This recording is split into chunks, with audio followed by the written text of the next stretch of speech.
You're watching the Battered Fans Network. The Herons are champs.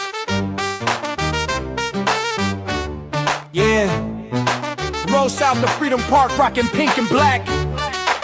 Official tissue in the 305, bounty full of grapes. The Battered Fan with Chris and Dan dropping hot takes. Messi and the Herons start the season with a star on the crest. So 29 fan bases can cry, cause we the best. Sign homegrowns like Noah, Frey and Ruiz, replacing goats with greats. Yeah, Miles got the cheese and he called it. Freedom to dream was the backbone. From Lockhart to Miami, it feels good to be at home. Multiple times a week on YouTube and audio. Take the time to subscribe, like and share the show. So check and chat, grab your MLS cup and coming. No question about it, I'm ready to get a star again.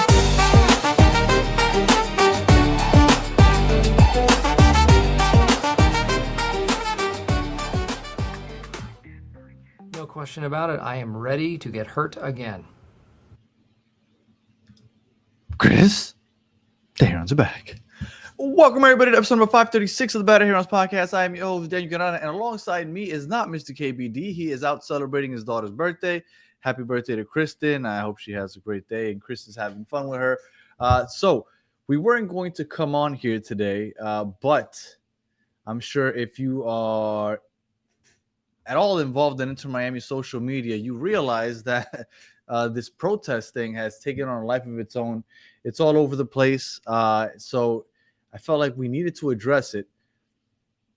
And usually, Chris and I, when we have something like this, we don't like to just give our opinion. We love to go to the source, whether it be get a guest to talk about a player that we don't know too much about, or in this instance, we tried very hard to get somebody that represents one of the supporter groups to come and kind of talk out what their idea behind this was, and to see if there was anything else behind the protest, because honestly, I said it yesterday, I felt like that there should be more to this than just them wanting acknowledgement.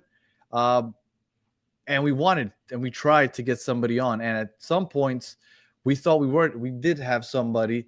But as the day went on, it got a little more complicated because I'm sure if you don't know, they announced that some of the people that are, I guess, the leaders of the supporter groups went ahead and they are meeting with some people from the front office.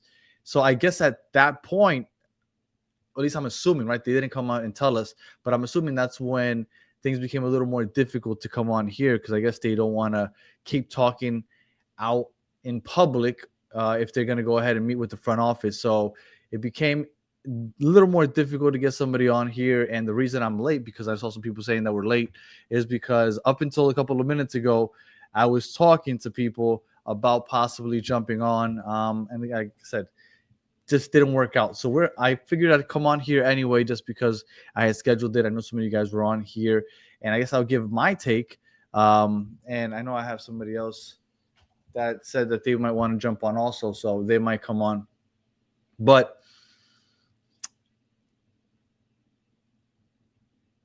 the protest, all right, so this is my understanding. It all stems from the Orlando game where obviously they were up 3-0. They get their ass kicked in the second half. They lose 4-3. It's embarrassing. They walk off the pitch. Nobody goes to the supporter groups to acknowledge them and say thank you for the support.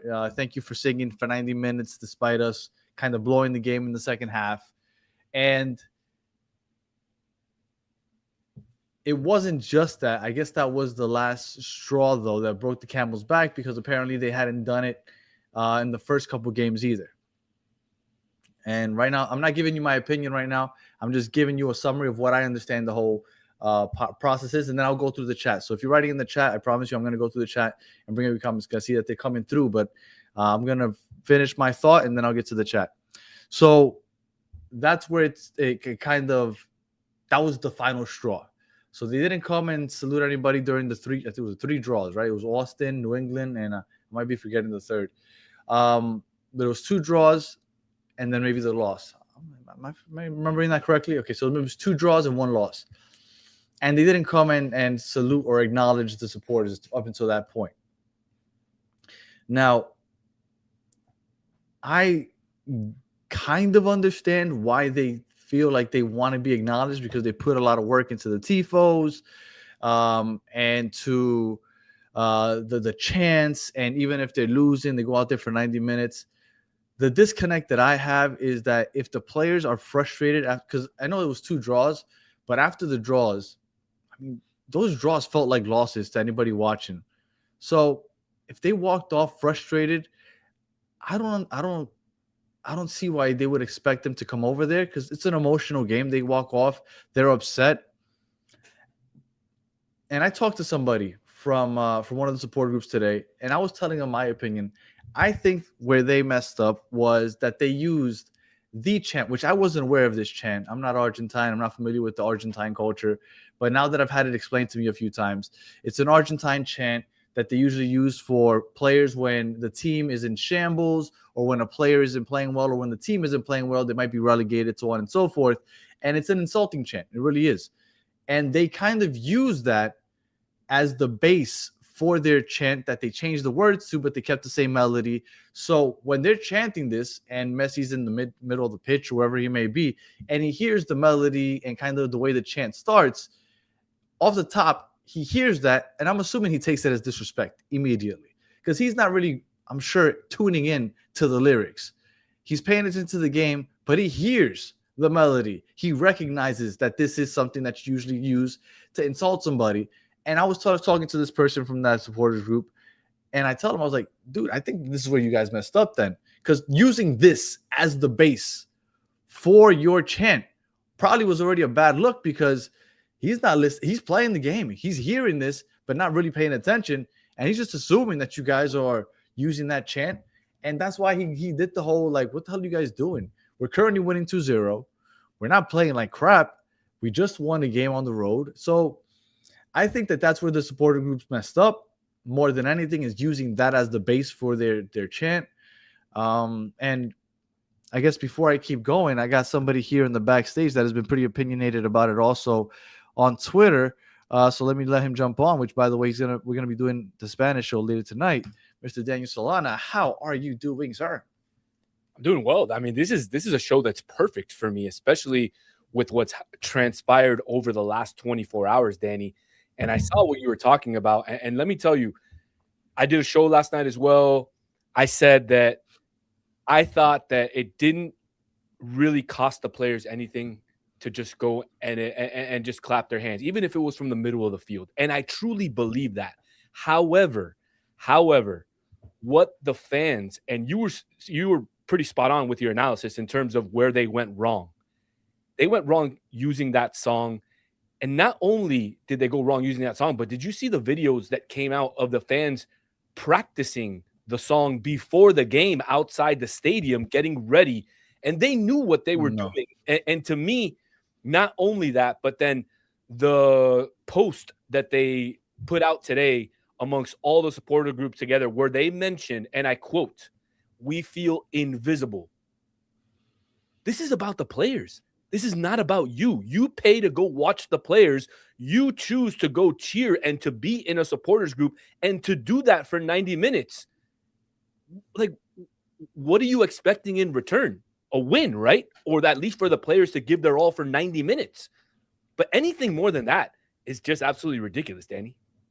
Well, and that's why I wanted somebody to come on here and speak for them, because I'm the wrong person to have this conversation, because I am, unlike a lot of people, I am very weird in this aspect. I'm the type of person that I don't care if a player talks to the media. And I know a lot of people say that I'm crazy for that, because I don't give a crap. Like, as long as Messi is playing like he's playing, I don't give a shit what he says to the press conference. If he decides to talk to the press, if he doesn't, like, to me, that doesn't matter. So I'm really a bad person to have this conversation, because I don't care for any of that stuff. But I do know that it is important to some other people, and that's why I wanted some people to be on here to kind of talk about that. And here we got 89J Stubbs. They knew what they was doing using the chant. He even walked over to hear it. I don't understand why they're so against Argentines, Messi, and Nepal. They're not against Argentines because the majority of the supporter group is Argentine. So they're definitely not against Argentine. And again, I think that's where they went wrong, is choosing that chant. And again, I'm the wrong person to have this conversation. Again, that's why I wanted to find somebody to kind of have that, because I don't care. Like, they haven't been acknowledged, and I understand that they put a lot of time into the tifos and the songs, look, I've been a season ticket holder since 2019. I have yet to once see anybody even come close to my section after the games, and I've never once thought twice about it. Like I don't care. But again, that's me. They were acknowledged, maybe not by the players, but by the team. I understand that before the New York Red Bulls game, they had representatives of all the barras come onto the field. They had a tour of the stadium. They've done, and again, they haven't bent over backwards to, let's say, reward them for being loyal season ticket fans or for being loyal supporters group fans. I don't think they've bent over backwards, but I think they've done a good job in signing Messi, signing DePaul, signing Jordi Alba, signing Busquets, bringing the supporter shield, bringing the MLS Cup. You know, they've held their end of this. I just don't know what it is. And the thing is that I've heard reiterated time and time again is the message got across. What message? What message is it that they were looking for? Well, here Barney's saying they deliberately chose this chant. They wanted a reaction. They're Argentine. They knew this chant would rile up Messi. And well, yeah, you did that, but yeah, exactly. And but I don't know if that's like you got a reaction, yeah, but not every reaction is a good reaction. Like, you know that saying, like all press is good press? Not necessarily, because I've seen, like I watch world football. I watch football from all over the world, and this has made world football news. And I'm telling you, 99% of it has looked down upon what the supporters did, and it hasn't favored them at all. So if that was the goal, I don't think that it was well thought out, because it didn't end up going in the direction that I think whoever came up with this concept was hoping, because it didn't land. And again, I wanted to talk to somebody because I wanted to know if there was more to it. Is it literally just them having, because that is the bare minimum. I get it. Just doing this, it is the bare minimum. But is that really all it was? Because apparently that chant, there has to be more to it. No, apparently. So what I've been doing my research and talking to folks as well throughout the day, and apparently this stems back to the beginning of Inter Miami in 2020 and 2018 and 2019, and this stems back from, you know, them not being, I guess, recognized by the front office and them not being recognized by the owners, and so this is a long going, I guess, an issue between the supporters groups and Inter Miami, the club. And it's just not a good look, man. It's just not a good look for Inter Miami, especially. I could understand, and I think you mentioned this, I could understand if they were on a 3-game losing streak and they weren't playing well, or they got blown out 4-0 2 games in a row, but they're on a 2-game winning streak. I think they played the best game that they or at least the most complete game they've played all year last night. They got a clean sheet. You got a Messi goal and an assist. I mean, what more could you want? They just ruined the first win at New Stadium by doing that. I don't know if they ruined it, but it definitely overshadowed it, right? Because this became the talking point. Instead of talking about the win, this has kind of been the conversation over the last 24 hours. And another thing that came up when I was talking to some of the people from the supporter groups, and shout out to everybody if you're watching. I appreciate it, because there was a handful of you that I spoke to today, and a lot of you guys were trying to help me connect with some people that could come on, and I if you're watching, I appreciate it, because they did try to help, and I appreciate it. Now, but during those conversations, something else did come up, that they were frustrated, or at least some of them. Let me not speak for all of them, but some of them were frustrated that Messi and DePaul, after the game, made it a point to go ahead and acknowledge just about everybody in the stadium except for the supporter section. Well, yeah, after they chanted "Jugadores," wouldn't you do the same thing? I mean, like, come on, and I think they did it out of spite at that point. And Messi kind of called over some of his teammates and told them to not go and say hi. Right. And I totally get it, Danny. I mean, if you just played your ass off for 90 minutes and you had the game that Messi had and you won, and it was the first game, and obviously it's been a struggle over the last month to get that first win in your home stadium. You finally do it. You're expecting the crowd to cheer or to do something. And in response, they're chanting against you. I mean, I would have done probably worse than what Messi did. I wouldn't have even said hi to anybody. I would have just walked off, went straight to the locker room. Yeah. I saw what you saw. I saw a video clip where he was telling the team to not walk over there. Ultimately, I think some of the young kids did. I think I saw Noah Allen did eventually. Ian Frey did. And I think it's cool that the young guys keep doing it. another thing that came up today was that they feel like Boosie and Alba were big locker room leaders, and they kind of led that charge because Messi isn't necessarily that vocal guy. But something like this wouldn't have happened with Alba and Busquets because they were locker room leaders. They usually led that walk to the supporters, but they're not here anymore. And now you have kind of Messi, the silent leader, leading, and that could be a difference also because he doesn't put as much effort into kind of vocally leading the team or telling them what to do or what they should do. I don't know. I saw somebody ask who runs the supporter groups. I want to talk to the manager. Was it 5 supporter groups, Solana? Yeah, it's 5 supporter groups. Vice City, the Siege, Rosa Negra, Southern Legion, and I'm missing one. They're gonna hate me. They already hate me anyway, so it doesn't matter. But yeah, we're missing one. Yeah, I can probably find out which one it was. But it is it's 5 supporter groups. I don't know. I see all the logos, but the 5th one doesn't really have a name. I don't know. Inter Miami supporters. It just says 2020. It just says Inter Miami supporters. So don't know. I'm not sure. Sorry. IMS. So it's just IMS? Okay. I'm sorry. So IMS is the 5th one. So look, like I said, I'm the wrong person to have this conversation because I'm not really into the whole holding players accountable for that stuff. But I do know that it's important for some people, and they do put a lot of work into it. Now, what did you think of the way to me, it didn't show through on TV as much because I didn't go to the game. I didn't notice it until I started seeing it on social media. I didn't notice that they weren't part of the game. On TV, it doesn't really pop that much. Did you notice when you were watching on TV? So first of all, I didn't notice that the crowd didn't yell. Like, I didn't notice that there was no in the stadium. Let's just preface it with that.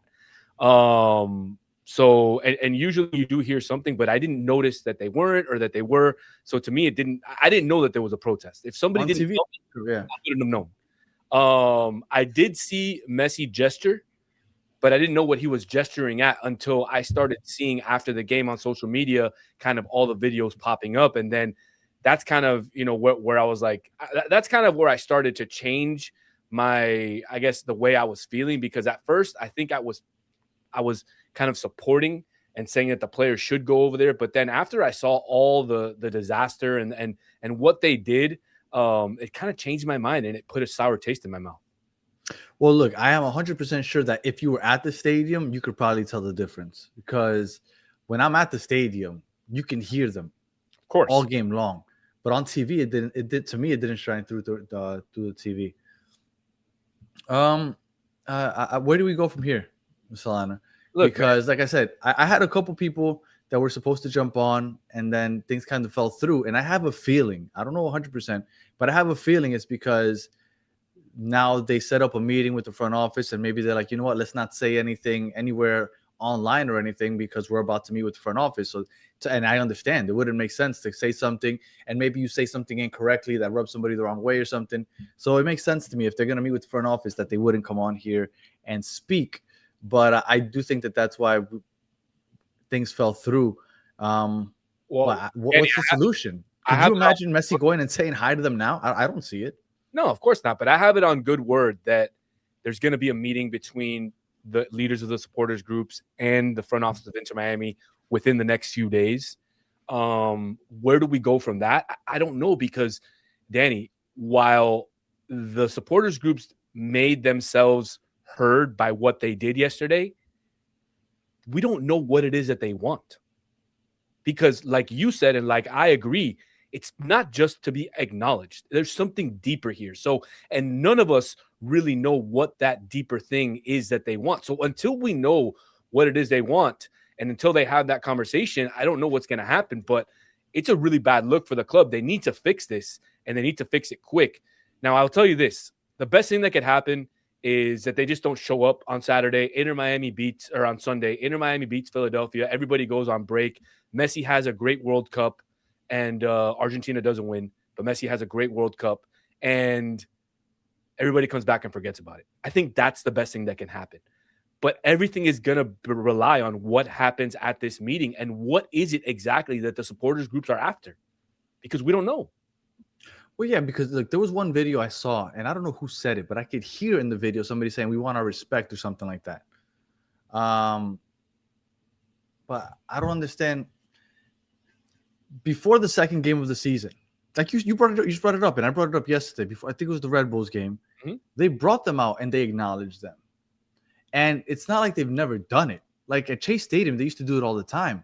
And I really do believe that if they win yesterday and none of this chance stuff happens, they go and they do it yesterday. I have no doubt that they would have done that yesterday. But because of everything that happened, they ended up not going. But I think they would have. So is it, I don't know, is that really how they show respect?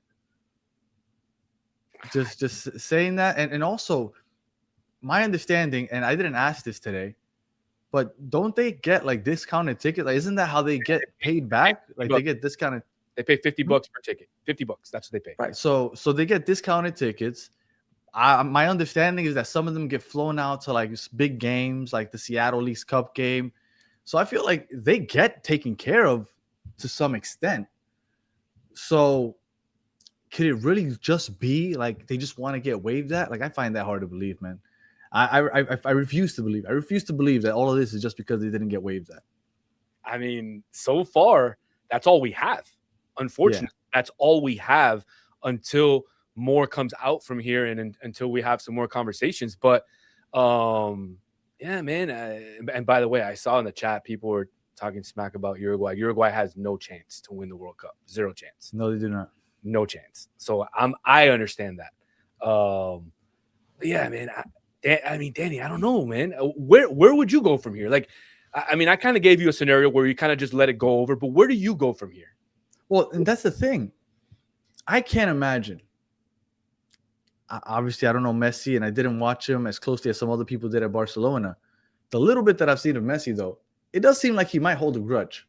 Like, you remember where James said in an interview, like in December, like, yeah, the refs helped out Argentina, beat us in the Copa America final.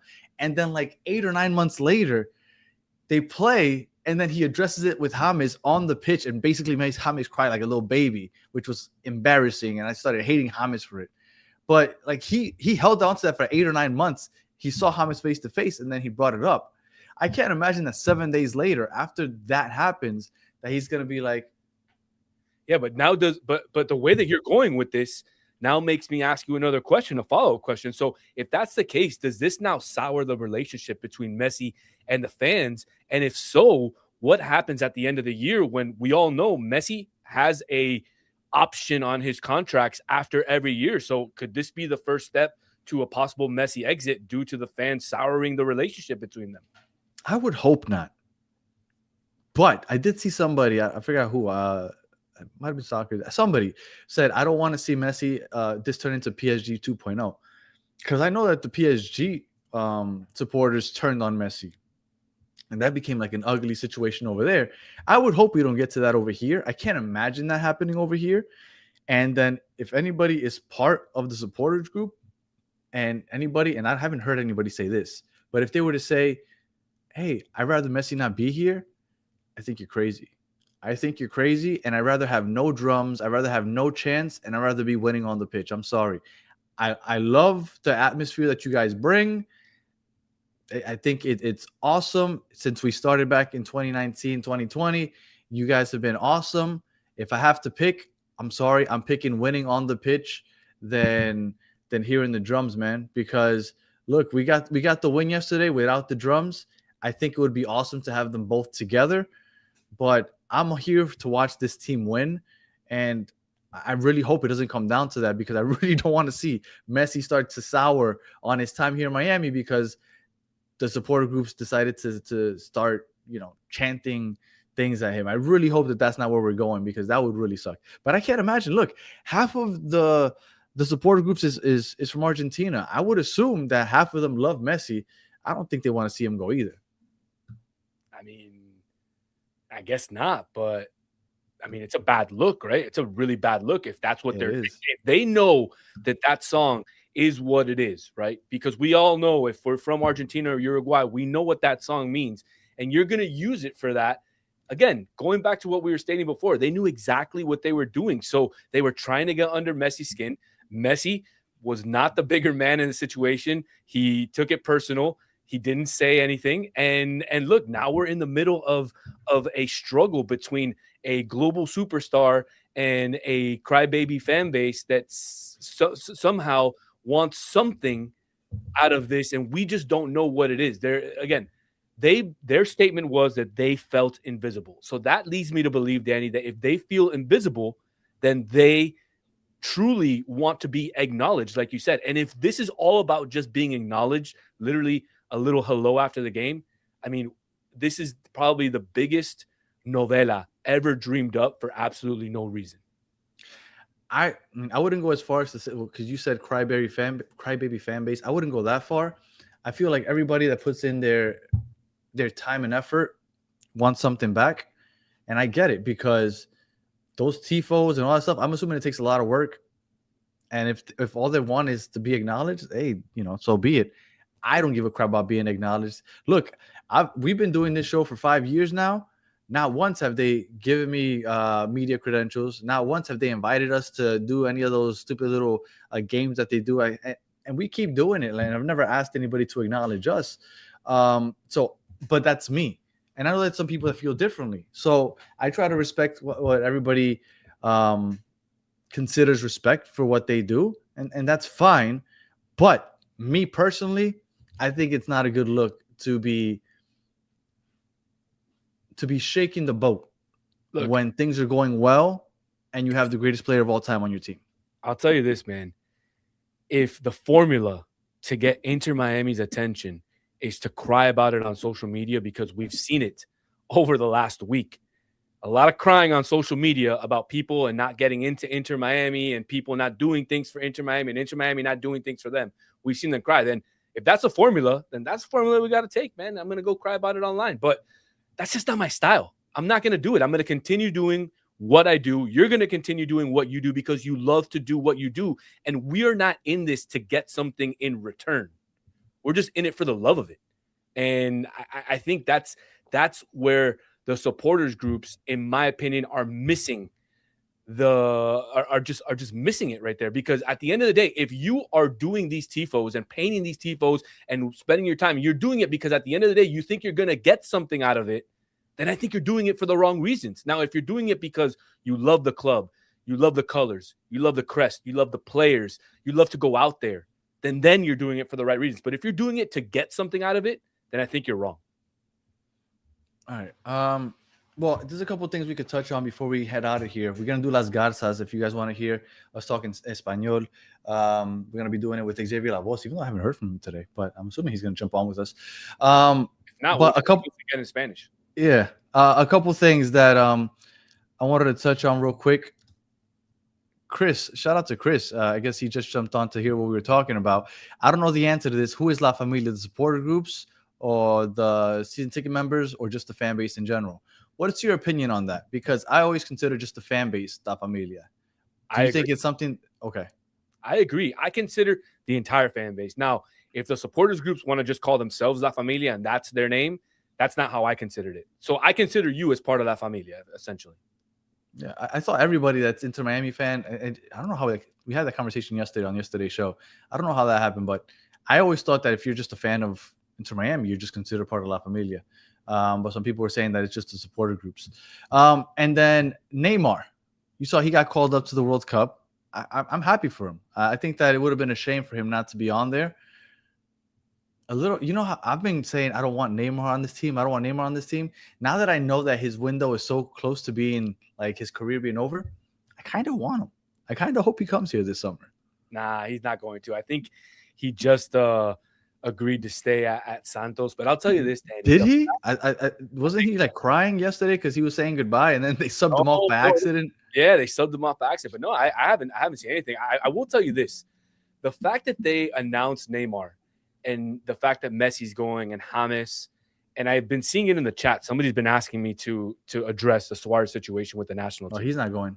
He's not going. He's not on the 55-man No, roster. he's not. Nope. So, but I'll tell you this. It does leave me with a bit of FOMO in terms of the nostalgia factor, because it will be Messi's last World Cup. It will be Neymar's last World Cup, James' last World Cup. It would have been nice to have Suarez Ronaldo also as part. Correct, Ronaldo. It would have been part to have Suarez, one of the best strikers of this generation, be a part of the World Cup. So I am sad as a fan, as a person who covers the game. I understand why Bielsa left them off. I just don't think that he would have apported enough to the team physically, maybe mentally or in the locker room. But there's players that get called up to those rosters that never play. He could have gotten that 26th spot, and that's somebody that coming from somebody that doesn't even like the guy, but he could have gotten that 26th spot. Yeah, I mean, he could have, but look, it sucks. I mean, I wish he would have gone, but I understand why. We don't stand a chance anyways. You guys stand more of a chance than us. Everybody in South America, except for maybe Paraguay, stands a better chance than us. So I'm not too crazy about it. Yeah, but you get to watch them because they have 2 games here in Miami. That's right.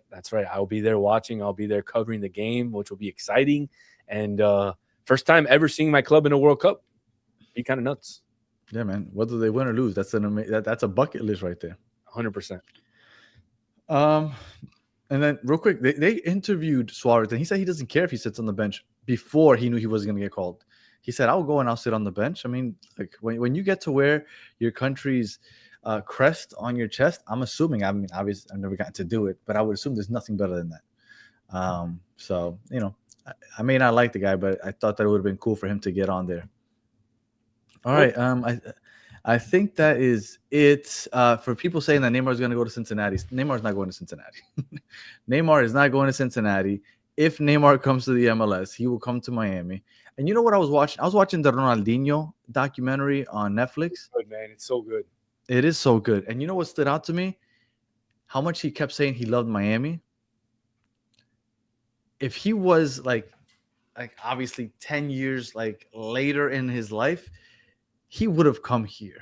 And I think that there's a lot of players that are starting to think like MLS, when I turn 30, 31, 30, I'm going to go over to Miami. And I think that this is going to be a destination. After Messi leaves, everybody's like, what happens when Messi leaves? Yeah, we're never going to get anybody to the level of Messi. Barcelona's never going to get anybody to the level of Messi. Like, it's impossible unless you get an all-time great. But I do think that this is going to be quite the destination for a lot of people. And the Messi lore of the fact that he played here at one time also helps with that also. You're going to see big names coming over. But yeah, that is one thing I got out of that Ronaldinho, is that he kept saying how much he loved being in Miami. And I was like, man, like this with plenty of people. They're going to come over here and want to play in Miami for a couple of years. So, dude, I mean, I'm not. Maybe he's in Casemiro's ear. I don't want to get into the Casemiro thing until next week because I've been saying that I want to talk about that, but I don't want Casemiro. I do, man. I do. I think he's the answer in the midfield. I know that. What's the question? We're doing fine in the midfield. Bright's been playing a lot better. I'll give him that. He's not the answer to what question, man. We're fine. You get a chance to bring a world-class talent like Casemiro to help out in the midfield. You can't say no, especially if you get him on a good deal. Dude, that's like having a world-class keeper and then like, oh, but I got this other keeper that is even better. So let's go ahead and bring him, and then our current keeper will put him on the bench. It's like, what? Why? We got plenty of other positions that we need to address. I don't know. I understand why you can't say no to Casemiro, and if he wants to come, I understand why you do it. But this is the same thing I said last year, where it's like, man, we have so many positions of need. Why are we going to go and just re-up on what we already have that's working? But whatever. Like I said, we'll get into that next week. Solana, any final words before we get out of here? No, man, I miss Chris, bro. I haven't seen Chris in like 2 months. He doesn't show up to Garzas. I miss him, man. Hopefully, I'll get to share the stage with him. No, it's because he's leveled up. He charges big money now to make appearances. That's what I thought. I mean, his tweets are out of control. I mean, this guy is an absolute monster on the X machine, and I mean, it all makes sense now. So he charges you now. Yeah, he doesn't come on for free anymore. So I have to be very careful when I bring him. I can't afford to spend the money on him on the Garzas because I mean, I'm not gonna spend money on him to speak Spanish. So, you know. All right. All right. If you're listening on audio, appreciate you listening to the end. Please leave 5 stars and a comment. If you watch it on YouTube, like and subscribe. And hopefully the supporter group thing gets figured out, because I want to keep winning and I want to keep the drums and the singing on the stands. I want it all to come in perfect harmony. So we'll see what is to come, and hopefully they get this resolved this week. But we'll be back on Wednesday to preview Philadelphia. To preview the Philadelphia game. So until the next one, have a good one.